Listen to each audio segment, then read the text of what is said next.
Hello friends, फिर से नए वीडियो में आपका स्वागत है। आज हम लोग पढ़ने वाले हैं गोबर खाद, है ना। गोबर खाद होता क्या है ना। तो आज हम लोग गोबर खाद के बारे में डिटेल से हम लोग पढ़ने वाले हैं कि फार्म यार्ड मन्योर, है ना। आपने सिर्फ FYM भी सुना होगा, है ना। FYM का मतलब वो क्या होता है। F का मतलब होता है फार्म, है ना। या का मतलब यार्ड और यम का मतलब मन्योर, है ना। जो यहाँ पे क्लियरली मेंशन है, यहाँ पे आपको शो हो रहा होगा, ठीक है। तो यहाँ पे आपको शो हो ही रहा होगा।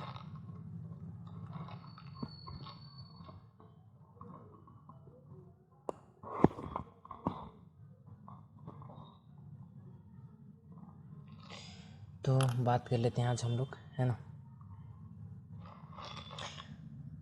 बहुत ही अच्छा टॉपिक है और आज बहुत ही मज़ा आने वाला है कि गोबर खाद होता क्या है। तो आज हम लोग डिटेल से जानने वाले हैं, है ना। तो हम लोग फटाफट पढ़ने की कोशिश करेंगे। यहाँ पे जैसे यहाँ पे दिया गया है, मैं अंडरलाइन कर देता हूँ ताकि मैं छोटा छोटा करके पढ़ाता हूँ, ठीक है। आपको और ही मज़ा आएगा। और ये रही, ये छोटा सा लाइन रहेगा। तो यहाँ पे हम लोग पढ़ने वाले हैं, यह खाद जो है पशु के द्वारा प्राप्त होती है। देखो गोबर खाद है यार, तो गोबर खाद कहाँ से है। पशु से होगा तो कौन सा पशु, गाय बैल भेड़ बकरी घोड़ा गधा, इन सभी या सेक्टर इत्यादि के द्वारा हमें गोबर खाद प्राप्त होती है। तो हम लोग बात करते हैं आज, यह खाद पशु से प्राप्त पशुपालन पशुशाला से प्राप्त होती है, जिसमें मुख्य रूप से 3 पदार्थ सम्मिलित रहते हैं। पशुओं का गोबर, पशु का मूत्र और पशु का बिछावन, ठीक है। पशु गोबर क्लियर है, पशु का मूत्र भी क्लियर है, लेकिन पशु का बिछावन, पशु का बिछावन मान लीजिए कि जैसे आपने पुआल दी है ना, पुआल पूरा और कई सारे नाम हैं, है ना। जो चारा देते हैं और क्या करते हैं उसमें, वो जो पशु का मूत्र है ना, गोबर उसमें जब गिर जाती है, ठीक है, जब उसको पैर से कुचल देते हैं, है ना, तो उसको बोलते हैं पशु का बिछावन। गिर जाता है वो भी, है ना, उसको हेड देते हैं, जो भी बोलते हैं यार, कुछ भी होता है ना, तो बिछावन है, उन बिछावन को भी लिया जाता है, ठीक है। इन पदार्थों के अतिरिक्त पशु का छोड़ा हुआ चारा, मान लीजिए आप कुछ भी चारा खाने के लिए दिए हैं गमला में, है ना। देखिए चाहे फिर गमला या नाद कुछ में भी देते हैं ना, चरकोना में, कि हाँ इसमें ऐसा करके खाएंगे, ऐसा करके इस टाइप से बना हुआ रहता है, खंड खंड, है ना। इसमें खंड है, पानी का है, चारा का, इस टाइप से।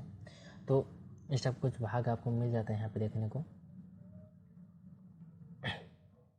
तो वो भी जो छोड़ा हुआ चारा है ना, पशुशाला की झाड़न भी इसमें सम्मिलित किया जाता है। मतलब पशु का जो भी अवशेष बचता है ना, वो गोबर खाद के अंतर्गत आता है ना। मतलब उसके चारा, उसका गोबर मूत्र जो भी सारा है ना, उसका छोड़ा हुआ चारा, एवरीथिंग, है ना, उनके जो भी अवशेष बचते हैं तो क्या होता है, पशुशाला की झाड़न भी इसमें सम्मिलित किया जाता है, बोला है इसमें। अतः उपयुक्त पदार्थों से विधिपूर्वक तैयार की गई खाद गोबर खाद कहलाती है ना।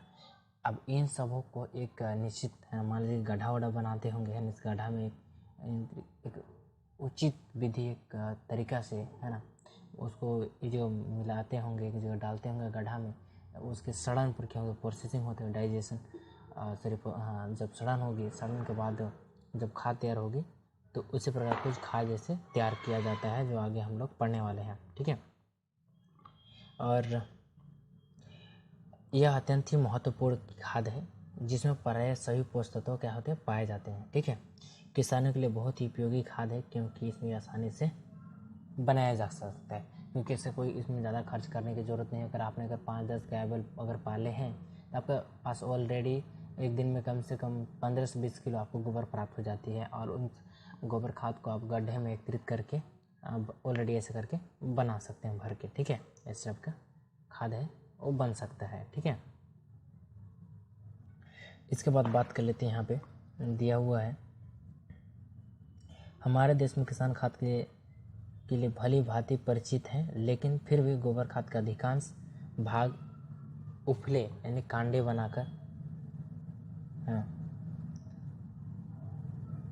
कांडे बनाकर ईंधन के रूप में नष्ट कर देते हैं और गोबर को गड्ढा में न डालकर खुले खेत में स्थानों में ढेर के रूप में डालते हैं।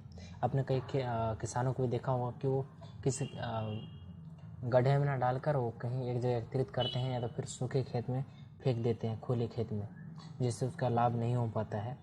तो अगर आपको भी पता नहीं है तो अच्छे से पढ़िए, और आपके घर भी गाय बैल हैं तो आपसे यानी आज के बाद से आप भी गोबर खाद बनाना शुरू कर दीजिए। कोई बड़ी चीज़ नहीं, अगर मान लीजिए पका गड्ढा इस टाइप का बना नहीं सकते तो मिट्टी का गड्ढा खोद सकते हैं, है ना। तो आपको मैं बताने वाला भी कि कितना कितना साइज़ का गड्ढा खोदना है।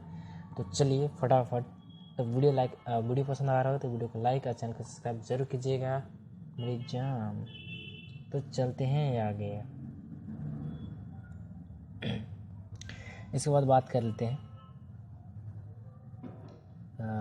जिसमें अधिकांश नष्ट हो जाते हैं। पशु मूत्रों को भी खाद बनाने के लिए एकत्रित नहीं करते हैं और इस खाद को वर्षा एवं धूप से बचाने के लिए समुचित व्यवस्था भी नहीं की जाती है, जिसमें बहुमूल्य पोषक तत्व पानी में घुलकर या अथवा धूप के कारण नष्ट हो जाते हैं। तो आज हम लोग चलते हैं गोबर के क्या क्या लाभ हैं उनके बारे में आज हम लोग डिटेल से पढ़ने वाले हैं, ठीक है। तो यहाँ पे देखिए गोबर खाद के जो लाभ है यहाँ पूरे डिटेल आ चुकी है, जहाँ पे दिया हुआ है गोबर खाद के लाभ। एडवांटेज ऑफ FYM यानी फार्म यार्ड मैन्योर, है ना। मैं इसलिए नाम ले रहा हूँ ताकि आपको भी क्लियर हो जाए। F का मतलब फार्म, ये Y का मतलब यार्ड और M का मतलब मैन्योर, है ना। ताकि आप भी अगर आपको भी कोई पूछ देता है कि FYM का फुल फॉर्म नेम क्या है तब फट से बता सको, ठीक है। इसके बाद बात करते हैं विभिन्न फसलों के लिए खेत में गोबर खाद का प्रयोग से निम्न लाभ है। मान लीजिए गोबर खाद आपने प्रयोग करते हैं तो आपको बहुत ही लाभ मिलने वाला है। आप वीडियो में लास्ट तक बने रहिए, आपको पता चल जाएगा। पहला चीज़ है इसमें खाद, है ना। इस पौधे के लिए सभी आवश्यक तो क्या होते हैं प्राप्त हो जाते हैं। अब इसके लिए इसे महत्वपूर्ण खाद भी कहा जाता है। क्या कहते हैं? महत्वपूर्ण खाद भी कहा जाता है। देन इसके बाद बात कर लेते हैं खेत में इस प्रकार का खाद प्रभावी कितना साल तक 2 से 3 साल तक होता है। तो ये याद रखिएगा क्योंकि आप पूछ दिया जाएगा कि गोबर खाद महत्वपूर्ण। आप लिख सकते हैं जो खेत का जो इस खेत में डालने पर इस खाद का जो प्रभाव है 2 से 3 साल तक बना रहता है। देन इसके बाद तीसरा बात करते हैं भूमि की जलधारण क्षमता में वृद्धि करती है। जब इनका प्रयोग करते हैं तो भूमि का जो जलधारण क्षमता है उनकी कैपेसिटी जो है बढ़ जाती है ना, इंक्रीज कर देती है। दूसरा चीज़ भूमि में क्या है वायु संचार का होता है, बढ़ जाता है, अच्छा से होता है। पांचवा जो है भूमि का ताप ठीक ठाक रहता है, मतलब साधारण रहता है, क्योंकि जब गोबर खाद डालते हैं तो मिट्टी का जो तापमान है वो नॉर्मल हो जाता है। देन यहाँ पे 6 बात कर लेते हैं मिट्टी का कटाव भी कम होता है। छठा बात कर ले भूमि का जो है ना भूमि का भौतिक रासायनिक और जैविक दशा में सुधार होती है ना। तो इसमें बहुत सारे लाभ हैं जो यहाँ पे एक एक करके बताया हुआ है। भूमि के भौतिक रासायनिक और जैविक दशा में क्या होती है सुधार होती है। देन 7वां बात में लाभकारी जीवाणु की जनसंख्या में वृद्धि होती है, क्योंकि गोबर खाद ऐसा है जिसमें कोई भी जीवाणु मारने वाला नहीं है। अगर इसके जो फर्टिलाइजर भी उपयोग करेंगे जैसे जो भी जीवाणु रहेंगे मर जाएगा, ठीक है। तो हमारे लाभकारी जीवाणु वो उनके लिए नुकसानदायक हो सकता है फर्टिलाइजर, बट जो खाद है वो क्या कहते हैं जीवाणु के लिए भी क्या है लाभदायक है ना। जीवाणु की जनसंख्या में वृद्धि होगी। यहाँ पे नामा जो है भारी किस्म की मृदाओं की संरचना में सुधार होता है। देन यहाँ पे बात करते हैं पौधे की जड़ों का विकास अच्छा होता है। जब इनका प्रयोग तो पौधे की जड़ों का भी क्या होता है अच्छे से विकास होता है। देन यहाँ पे 11वां बात करते हैं भूमि का जो कार्बनिक पदार्थ की मात्रा है इसमें क्या होती है वृद्धि होती है। और 12वां जो है 12वां है ना कि जीवाणुओं द्वारा भूमि में वायुमंडल की नाइट्रोजन की अधिकता में स्थिरीकरण होती है। मान लीजिए जब हम खेत में गोबर खाद का प्रयोग करते हैं तो जीवाणु द्वारा भूमि में वायुमंडल नाइट्रोजन की अधिक मात्रा में स्थिरीकरण होती है। देखिए इसमें एक फ़ायदा ये हुआ कि जब हम खेत में कहा कि गोबर डालें, गोबर डालने के बाद क्या हुआ, जीवाणु जनसंख्या वृद्धि हुई तो क्या हुआ, वो जीवाणु जो है वो नाइट्रोजन से, वायुमंडल से क्या करते हैं, वायुमंडल से नाइट्रोजन का स्थिरीकरण करते हैं, फिक्सेशन करते हैं, मतलब वायुमंडल से नाइट्रोजन को लेते हैं और अपने खेत में देते हैं। देखिए तो यहाँ पे आपको दो बेनिफिट मिल रहा है। देन यहाँ पे 13वां हम लोग बात कर लेते हैं फास्फोरस एवं पोटास सरल यौगिक आकार में पौधे के लिए सरलता से प्राप्त होने लगते हैं। और यहाँ पे 14वां जो है गोबर खाद के प्रयोग से पौधे में संतुलित का विकास होते रहता है। यहाँ पे 15वां जो है गोबर खाद सभी प्रकार की भूमियों में सभी फसलों के लिए उपयोगी है। मतलब ये जो खाद है वो किसी में उपयोग किया जा सकता है, जैसे आप धान के लिए, गेहूं के लिए, जौ के लिए, मटर के लिए, मूंग दाल अरहर कोदो कुटकी कुछ भी एवरीथिंग है ना, कोई भी क्रॉप्स उगा लीजिए, आपको सभी में आप प्रयोग कर सकते हैं, उसमें आपको कुछ भी नुकसान नहीं होने वाला है, क्योंकि ये फर्टिलाइज़र नहीं है, ये खाद है। खाद को इंग्लिश में मन्योर बोलते हैं। ओके, देन यहाँ पे 16 की बात करते हैं। 16वां नंबर, गोबर खाद अधिक मात्रा में प्रयोग करने से फसल में कोई हानि नहीं होती है, सबसे बड़ी फायदा। ठीक है, आप मान लीजिए कि आप अगर खेत में 1 कुंटल की जगह अगर 5 कुंटल 10 कुंटल कितना भी डाल देते हैं ना, तो इससे आपको फसल को कोई भी नुकसान नहीं होने वाला, क्योंकि ये क्या है, जैविक खाद है, गोबर खाद है। ठीक है, ये सबसे बड़ा लाभ इसको भी कह सकते हैं कि इसके प्रयोग करने से गोबर खाद भूमि क्या होता है, कुछ भी नुकसान होने वाला नहीं है। इसकी जगह अगर फर्टिलाइज़र का आप उपयोग करेंगे तो आपका फसल जो है पूरा नष्ट हो जाएगा। ठीक है, और इसके बाद यहाँ बात कर लेते हैं हम लोग यहाँ 17वां, फसलों के उत्पादन को बढ़ाता है ना। ऑलरेडी अब पोषक तत्वों के लिए उर्वरक शक्ति दे रही है और बढ़ावा दे रही है, तो उनके उत्पादन जो है बढ़ेगा ही बढ़ेगा। देन यहाँ पे 18वां जो है ऊसर भूमि में सुधार होती है। ठीक है, ऊसर भूमि में क्या होता है, सुधार होता है। मैं चाहूँगा कि आप एक बार स्क्रीनशॉट ले लीजिए, है ना, आपको शायद अच्छे से दिख रहा हो, है ना, आप स्क्रीनशॉट भी ले सकते हैं, और इसके बाद आपको इस PDF का लिंक भी आपको डिस्क्रिप्शन में मिलने वाला है। ठीक है, देन इसके बाद हम लोग बात कर लेते हैं गोबर खाद तैयार करने की विधियाँ, है ना। आपको मैं बताया था ना कि गोबर खाद आप किस तरह से तैयार कर सकते हैं, तो चलिए बताते हैं। गोबर खाद तैयार करने की विधियाँ जो हैं यहाँ पे आपको शो हो रही है। ठीक है, तो यहाँ पे जैसे गोबर खाद तैयार करने के लिए में 3 प्रकार की विधियाँ जो है, पहला जो है ना, ढेर लगाकर एकत्रित करना, इसको हीप सिस्टम भी बोलते हैं। ढेर लगाकर मान लीजिए कि ये बनाया ऐसा करके, ऐसे करके आपने ढेर बना लिया, ये क्या होगा, ये ऐसा करके पहला प्रकार हो गया। दूसरा क्या हो गया, दूसरा जो है गड्ढों में भराई करके, पिट है ना, जिसको पिट बोलते हैं, आप गड्ढा में इस तरह का बना सकते हैं गड्ढा, और इसको पूरा भर देंगे। ठीक है, और इस तरह आपका ये खाद बिल्कुल तैयार हो जाएगा। और तीसरा जो है यहाँ पे स्वतंत्र बॉक्स में भरना, यानी लॉस बॉक्स सिस्टम भी बोलते हैं इंग्लिश में। ठीक है, स्वतंत्र मतलब इसमें गड्ढा में भरना है, लेकिन ढकना उकना कुछ भी नहीं है, मान लीजिए ये भी गड्ढा ही जैसा रहेगा। ठीक है, गड्ढा ही रहेगा, लेकिन इसमें ऊपर से ढक्कन ऐसा लगने वाला बिल्कुल भी नहीं है, ये स्वतंत्र रहेगा।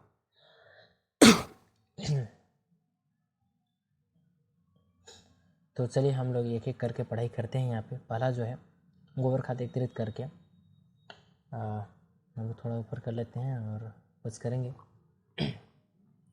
पहला जो है, अधिकतर किसान जो है इस विधि का प्रयोग करते हैं, है ना। अधिकतर किसान जो है इस विधि का ज़्यादा उपयोग करते हैं, क्योंकि ये बहुत ईजी है। ठीक है, एकत्रित करते हैं और सभी गोबर सभी पदार्थ, यानी जैसे गोबर, राख, बिछावन इत्यादि, जो भी मैं बोला ना, वो पशुओं का जो भी अवशिष्ट बचता है, मूत्र, गोबर, बिछावन, चारा, खली, वो सारी चीज़ का मिश्रण कर सकते हैं, कोई भी दिक्कत होने वाली बात नहीं है। और को खुले स्थान में क्या करते हैं, एकत्रित करते हैं। आपको बताया था खुले जगह में क्या करते हैं, एकत्रित इस टाइप से कर देते हैं। ठीक है, लेकिन पशु मूत्र का उपयोग बहुत ही कम हो पाता है, और वर्षा एवं धूप के कारण इस खाद का पोषक तत्व भी क्या होता है, नष्ट हो जाता है। खुले जगह में होता है कि जब धूप लगती है उसकी वजह से भी पोषक तत्व नष्ट हो जाती है, और जब वर्षा होती है उसके थ्रू बह के क्या होता है एक जगह से दूसरा जगह बह के चली जाती है। तो इस खाद जो कुछ हानि भी है, ये अवैज्ञानिक विधि है ना, खुद बोला है अवैज्ञानिक विधि है, और इससे अच्छी किस्म की खाद जो है नहीं बनाई जा सकती, और ये अच्छा विधि अपनाने की ये विधि अपनाना अच्छा नहीं है ना। हम अब चलते हैं, दूसरा बात कर लेते हैं। दूसरा जो है हम लोग का यहाँ पे आ चुके हैं, दूसरा जो खाद है हम लोग का गोबर खाद के लिए गड्ढों में भराई करना यानी पिट सिस्टम। यह एक वैज्ञानिक विधि है जिसके द्वारा अच्छी किस्म की गोबर खाद तैयार की जा सकती है, और ऊंचे स्थान पर आवश्यकतानुसार गड्ढे बनाए जा सकते हैं। इनकी लंबाई जो है 4 फुट, ठीक है। तो मैं थोड़ा अंडरलाइन कर दूंगा तो आपको शायद आपके लिए और अच्छा रहेगा। यहाँ पे इसे बोला गया है, ठीक है।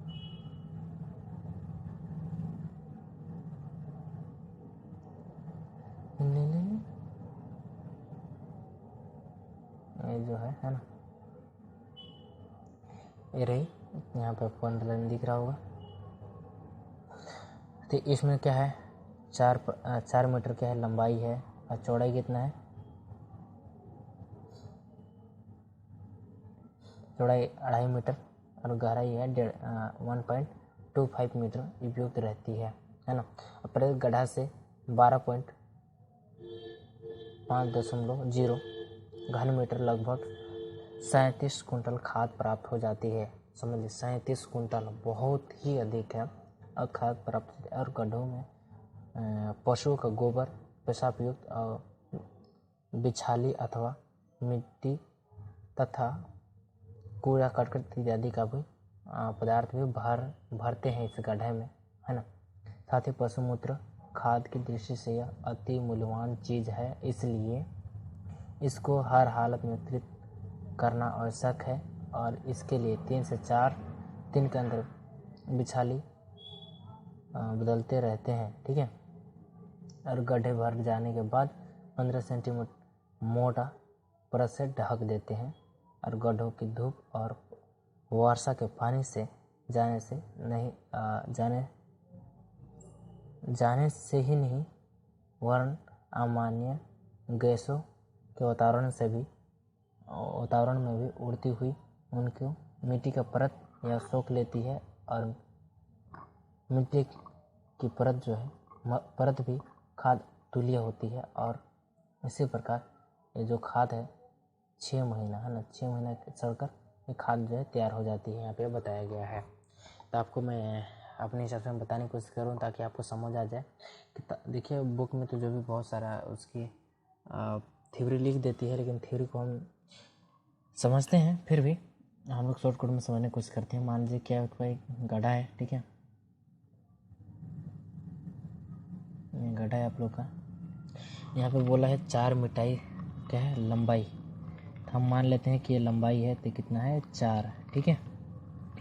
अब फिर बोला है यहाँ पे चौड़ाई, ठीक है, तो 2.5 ये हो गया चौड़ाई। और रही बात आप बोल दी गहराई, है ना, तो मान लीजिए इस गड्ढे के अंदर यहाँ है ना, इस तरह का जो गड्ढा बनेगा, तो यहाँ से 1.25 यहाँ की दूरी है ना। कहने के तात्पर्य कि ये जो भाग है और ये जो भाग है, इनके बीच की दूरी है ना, इनके बीच की दूरी 1.25 1.5 मीटर लंबाई होनी चाहिए, ठीक है।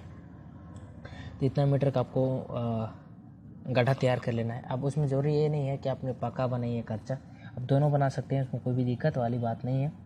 और इस तरह का आप गड्ढा बनाकर तैयार कर सकते हैं। और गड्ढे के भर जाने के बाद है ना, गड्ढा जब भर जाएगी, अब मान लीजिए आपके गड्ढा जो भर गई, तो आपको क्या करना है, इसके ऊंचाई है ना, जो इसकी ऊंचाई कितनी, इसकी ऊंचाई जो है लगभग 15 सेंटीमीटर है ना, 15 सेंटीमीटर क्या करना है आपको, मोटा परत से क्या करना है, ढक देना है, ठीक है। इसको पूरा ढक देना है ताकि इसमें पानी, हवा, जल धूप कुछ भी ना पड़े, जिससे आपके खाद को कोई भी नुकसान ना हो। ठीक है, तो इस प्रकार से अब एक खाद तैयार हो जाती है लगभग कितने महीने से, 6 महीने में। अब इसको 3 महीना या तो फिर आपके पास पशु पर डिपेंड करता है कि आपके पास कितने पशु हैं। 3 महीना में भरिए, 6 महीना में भरिए, या फिर 1 महीना भरिए, कितने महीने में भर सकते हैं, भरने का कोई टाइम नहीं है। लेकिन हाँ, ये जो है 6 महीना में तैयार होती है, मतलब 6 × 18 यानी 180 दिन, है ना। 180 दिन में, लगभग 180 दिन में क्या होती है, खाद तैयार हो जाती है। ठीक है, ये जो यहाँ पे कंप्लीट हो गया। और इसके बाद हम लोग बात करते हैं स्वतंत्र बॉक्स में भरना। तो यहाँ पे बोला है लॉस बॉक्स सिस्टम। ठीक है, ये जो है यहाँ पे सिस्टम है। इस विधि का प्रयोग करने से पहले, यानी करने से खाद के पोषक तत्व अपेक्षाकृत सुरक्षित रहते हैं और इसके लिए पक्के गड्ढे तैयार किए जाते हैं, जिनके चौड़ाई 3 मीटर या 3 मीटर तथा गहराई 1 मीटर और लंबाई आवश्यकता अनुसार 1.5 मीटर की प्रति पशु के अनुसार रखते हैं। गड्ढे के एक किनारे पर पशु को आने जाने के लिए सीढ़ियां बना दी जाती है और गड्ढों के ऊपर छपरों का प्रबंध किया जाता है और बचे हुए चारे आदि सूखी तथा गड्ढों में बिछा दी जाती है और इसकी परत पर खड़े होकर पशु चरते हैं और पशु का मल मूत्र बिछाले पर गिरता रहता है। और इसी तरफ 4 से 5 दिन के अंदर पर नए बिछाले का प्रयोग करते रहते हैं और इसी प्रकार 5 से 6 महीने के बाद बॉक्स भर जाता है और इस समय तक नीचे की खाद सड़कर खाद भी तैयार हो जाती है ना। और यहाँ नीचे पे दिया गया है कि स्वास्थ्य की दृष्टि से अच्छा तरीका नहीं है, क्योंकि ये गंदगी कारण मक्खियाँ अधिक रहती है और इस विधि का दक्षिणी भारत में के क्षेत्रों में ही सीमित है। कहने तत्पर आपको मैं ऐसे समझाने की कोशिश करूँगा यहाँ पे। ऐसे कि मान लीजिए मैं थोड़ा बैक कर लेता हूँ और ये रही हम लोग का बॉक्स, हमारा राइट। ठीक है,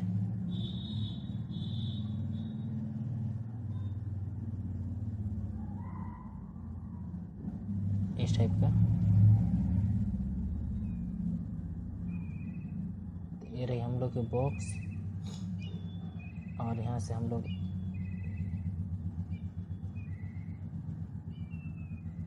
इस तरह का कुछ बिछावन हमारी पशुओं के लिए रहेगा। ठीक है,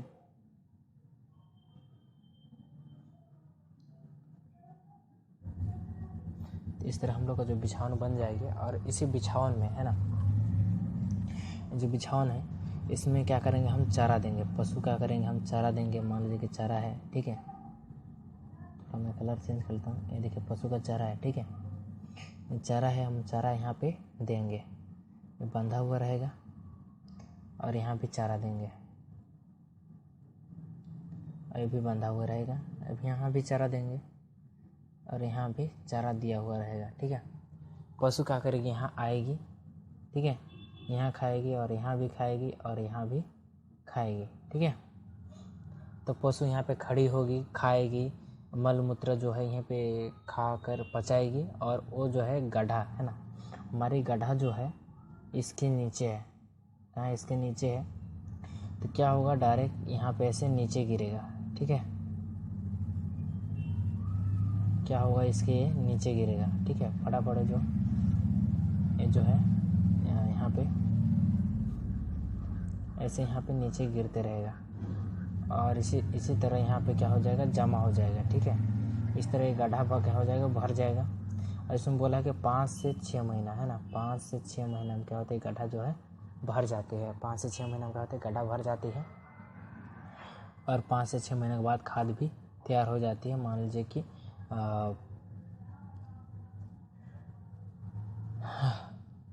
150 से 180 दिन में खाद तैयार हो जाती है।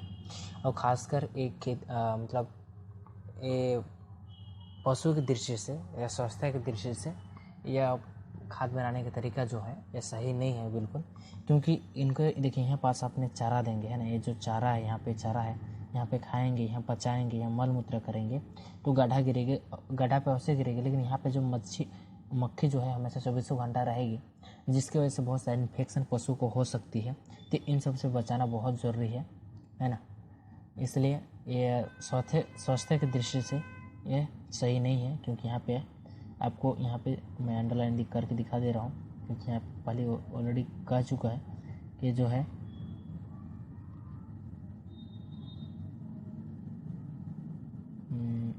हाँ यहाँ पे है, मैं भी कभी भूल जाता हूँ।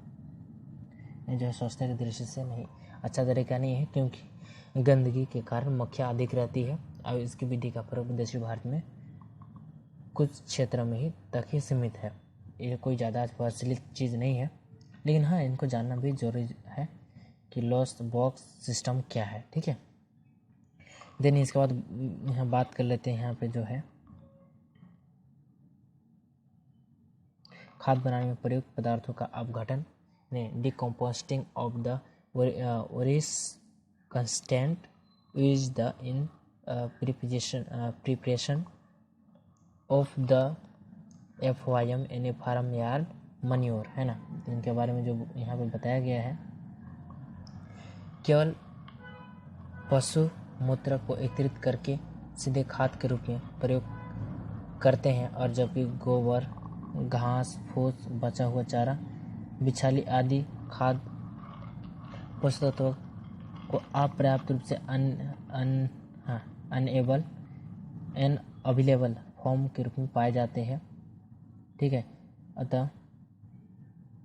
अतः इन पदार्थों को गड्ढे में डालकर सड़ाना आवश्यक होता है, और इस सड़न की क्रिया में ही कवक यानी फंगी, ठीक है, कवक जीवाणु बैक्टीरिया यानी एक्टिनोमस, ठीक है, यहाँ पे जो कीड़ा का नाम है जो अंडरलाइन कर दे रहा हूँ, जो कीड़ा का नाम है एक्टिनोमासिटिस जो है ना, जो कीड़ा है इत्यादि सूक्ष्म यानी माइक्रो ऑर्गेनिज्म भाग लेते हैं, और ये जीव अनुकूल वायु, ताप एवं नमी की उपस्थिति में विभिन्न पदार्थों का विघटन कर देते हैं, और सड़ाव की क्रिया दोनों दिशा में ही पूर्ण हो जाती है।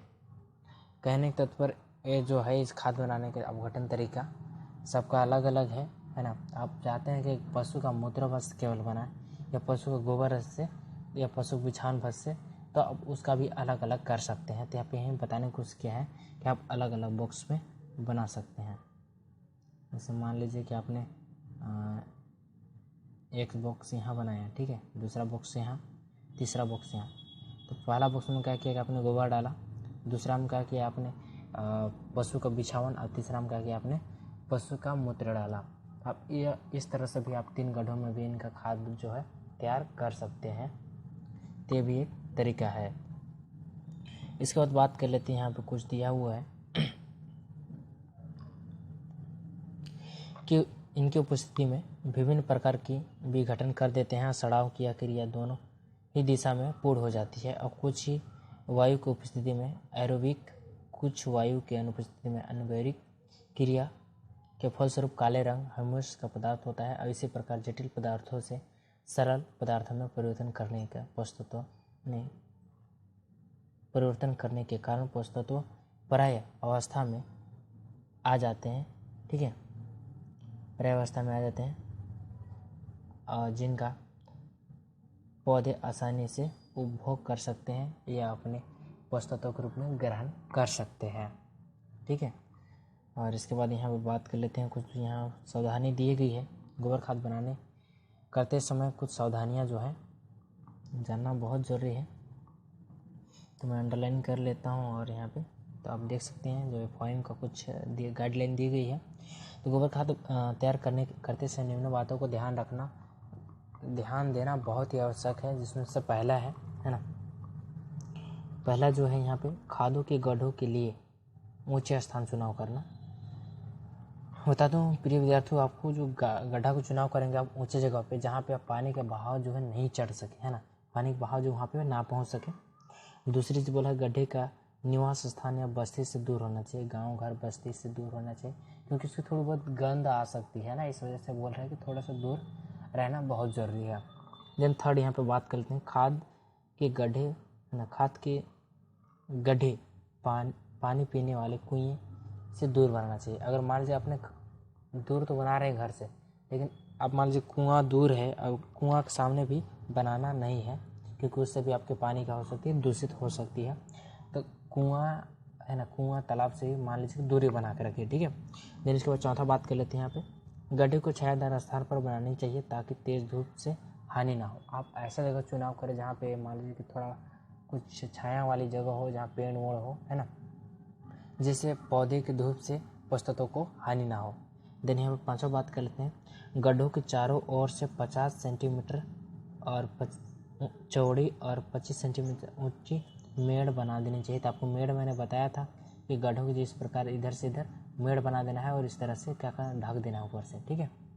तो इस तरह के इसमें बोला है कि 50 है ना, यहाँ 50 और इधर 25, तो इस तरह का आप बना सकते हैं मेड़, है ना।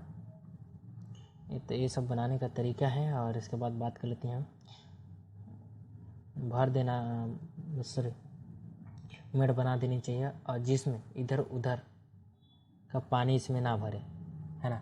इसमें इधर उधर का पानी क्या करें, ना भरे, क्योंकि इसको पानी से बचाने के लिए हम क्या करें, ऊंचे जगह का चुनाव कर रहे हैं ताकि इसमें पानी ना चढ़े, ठीक है। और हम क्या करें, ऊपर से मिट्टी का क्या करें, हम लोग गड्ढों के चारों ओर से क्या करें, ढक रहे हैं ताकि इतना सेंटीमीटर ऊंचा हो, चौड़ा हो, है ना। मतलब कि ये देखिए चौड़ा जो है 50 है और ऊंचा कितना 25 सेंटीमीटर, इतना बनाना ताकि पानी चढ़ ना सके। इसके बाद यहाँ छठवा जो दिया गया है, छठा टॉपिक जो है खाद को अच्छे प्रकार से सड़ने के लिए गड्ढों में पर्याप्त नमी होना चाहिए।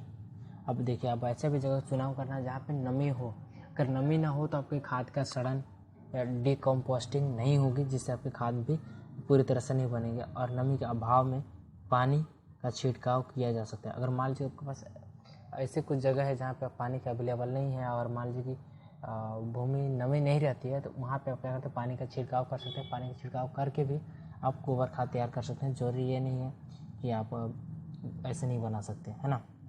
देन यहाँ पे बात कर लेते हैं, फिर इससे हमारा कुछ टॉपिक आ चुका है यहाँ पे सातवां गड्ढों की गहराई के लिए 1.5 मीटर से अधिक गड्ढा नहीं करना चाहिए। देखिए, ये एक चीज़ ध्यान रखना है कि लंबाई चौड़ाई बढ़ा लीजिए, कोई फ़र्क नहीं पड़ता है, लेकिन आपको 1.5 मीटर से ज़्यादा गहरा आपको गड्ढा नहीं करना है। शायद उसके वजह से आपकी खादों में क्या सड़न की क्रिया अच्छे से ना हो, है ना, तो पुष्पतत्व नष्ट हो जाए, इस वजह से बोले। इसलिए आपको 1.5 मीटर नहीं 1.25 मीटर से कम होना चाहिए, ठीक है। या उससे अधिक नहीं होना चाहिए। देन इसके बाद बात कर लेते हैं यहाँ पे आठवां गड्ढों के भर जाने पर उन्हें लगभग 15 सेंटीमीटर मिट्टी से भली भांति ढक देना चाहिए। आपको मैं पहले ही बताया कि जब एक गड्ढे जो बनेगी, है ना, तो गड्ढे क्या करना है, ऊपर से क्या करना है, ढक देना है। 15 सेंटीमीटर क्या करना है, ऊंचा से ढक देना है। ढक देंगे जिसमें पानी, नमी, धूप, कुछ भी चीज़ इसमें ना जा सके और कोई इसमें वायुमंडल कोई गैस इसको कोई दिक्कत या नुकसान ना पहुंचा पाए, है ना। इस वजह से इसको ढकना बहुत ज़रूरी है, जिससे आपकी बेहतर ढंग की पोषक है और जो खाद है आपको तैयार हो सकती है। यहाँ पे 9 बात करते हैं गड्ढों के फर्श पक्के बना देने चाहिए ताकि पोषक तत्व कम हानि हो। अगर मान लीजिए कि आपने पक्के पोषक तत्व सिर्फ पक्के का गड्ढे बनाते हैं, तो पक्के का गड्ढे बनाने से होगा कि आपके पोषक तत्व नष्ट नहीं होंगे, क्योंकि नमी जब मिट्टी वाला रहेगा तो पोषक तत्व क्या हो सकती है, क्षरण हो सकती है ना। इसके बाद बात कर लेते हैं 10वां जिप्सम, सुपर फास्फेट एवं कैल्शियम क्लोराइड आदि का परिक्षारकों का प्रयोग करना चाहिए और जिससे अमोनियम यौगिक ना उड़ने वाली लवणों में बदल जाए। देखिए, अब इसमें ये भी कुछ बताया गया है कि आप जब गड्ढा तैयार करेंगे तो उसमें जिप्सम या सुपर फास्फेट या कैल्शियम क्लोराइड आदि का परिक्षारकों का प्रयोग करना चाहिए। मतलब इन सब का भी थोड़ा बहुत मतलब 5-10% मात्रा में इसको क्या करना चाहिए, छिड़काव कर देना चाहिए ताकि वो यौगिक ना उड़ने वाले लवणों में बदल जाए, है ना। कुछ ऐसे बन जाए जिससे को उड़ने के गैस को मतलब वायु को थोड़ा क्षरण ना हो, अपवर्धन ना हो। ठीक है, यहाँ पे बताने को उसकी है। इसके बाद बात करते हैं यहाँ पे यहाँ पे दिया हुआ है खेत में गोबर खाद डालने का समय। अब देखिए, आप जब खाद तैयार कर लिया है तो अब खाद डालने का तरीका भी तो होगा ना पता। नहीं पता है तो आप कैसे करेंगे? आप गोबर खाद बना लिए, आपको पता ही नहीं कब डालना है, धूप में डाल देंगे तो फिर नुकसान हो जाएगा। ठीक है, तो उसके लिए एक समय होता है, जून जुलाई कौन सा महीना में डालना है, कितने जुलाई कितने अगस्त, इस टाइप से। तो हम लोग डिटेल से पढ़ने वाले हैं, तो चलते हैं नीचे। तो यहाँ पे बात कर लेते हैं। यहाँ पे खाद डालने का समय जो है time of the application of the FYM in the field. विभिन्न प्रकार की फसलों की बुआई से लगभग 1.5 या 2 महीना, है ना, 1 या 1.5 महीना पहले गोबर खाद को डालनी चाहिए। प्रायः रबी की फसल की बुआई लिए मई जून में तथा रबी की फसल के लिए वर्षा समाप्त होने के तुरंत बाद सितंबर के तीसरे या चौथे सप्ताह में खाद डाल देनी चाहिए। और सितंबर से पहले इसे खेत में डालते हैं तो वर्षा के द्वारा खाद में पोषक तत्व कम हो जाते हैं, क्योंकि निछालन यानी लीचिंग के द्वारा भी लॉस हो जाती है और पोषक तत्व मृदा के निचली परतों में चली जाती है और फसल के लिए समुचित मात्रा में नहीं मिल पाती है। तो आपको इस चीज़ को ध्यान देना बहुत ज़रूरी है। तो आपको मैंने बताया कि आपको क्या, अगर मान लीजिए कि आप खरीफ का, है ना, अगर आप मान लीजिए खरीफ को फसल लगा रहे हैं तो आपको क्या है, मई से जून में डालना है। मई के जून अभी लास्ट जून यानी 15 मई से लेकर 30 जून तक लास्ट आप किसी तरह भी डाल देना है। ठीक है, और रबी का अगर मान लीजिए रबी का अगर डालना है तो वर्षा समाप्त होने के बाद खाद को डाल देना चाहिए, है ना, तीसरे या चौथे सप्ते में का करें खाद को डाल दीजिए, है ना, डाल दीजिए, जिससे आपकी अच्छे से घुल जाए और आपके पौधों के लिए सही मात्रा में उसको उर्वरता और उसके बढ़वार में सहायक हो, है ना। तो इस तरह कुछ बताई गई है दिशा निर्देश। देन इसके बाद बात करें सितंबर से पहले डालते हैं तो वर्षा के द्वारा, अगर मान लीजिए कि आप जल्दीबाजी करते हैं, आप सितंबर से पहले डाल देते हैं, है ना, अगर सितंबर से पहले डाल देते हैं तो मैं बोला कि निछालन हो जाएगा, निछालन यानी बह जाएगा लीचिंग के द्वारा, जिससे आपकी पौधों का निचली परतों पर चली जाएगी, अतः फसलों की समुचित मात्रा में नहीं मिल पाएगी। देन इसके बाद बात कर लेते हैं। हम लोग को ऑलरेडी बहुत ज़्यादा समय हो जाता है, पता नहीं कैसे, पता ही नहीं चलता है। मैं समझाने की कोशिश करता हूँ कम शब्दों में, लेकिन फिर भी बहुत ज़्यादा हो जाता है। ऑलरेडी हम लोग को देखिए 37 मिनट हो चुका है। और अगर मुझे लगता है कि अगर आपने यहाँ तक देखा है तो आपको अवश्य आपको आज गोबर खाद के बारे में डिटेल्स से आपको वीडियो मिल ही जाएगी। हाँ दोस्तों, अगर आपको वीडियो अच्छा लग रही हो तो वीडियो को लाइक और चैनल को सब्सक्राइब जरूर कीजिएगा, है ना, ताकि अधिक से अधिक लोगों के पास से वीडियो जाए और देखे और समझे। मेरी एक ही मकसद है कि सभी लोग पढ़े और सभी को समझ आ जाए। ठीक है, देन इसके बाद बात कर लेते हैं। यहाँ पे दिया हुआ है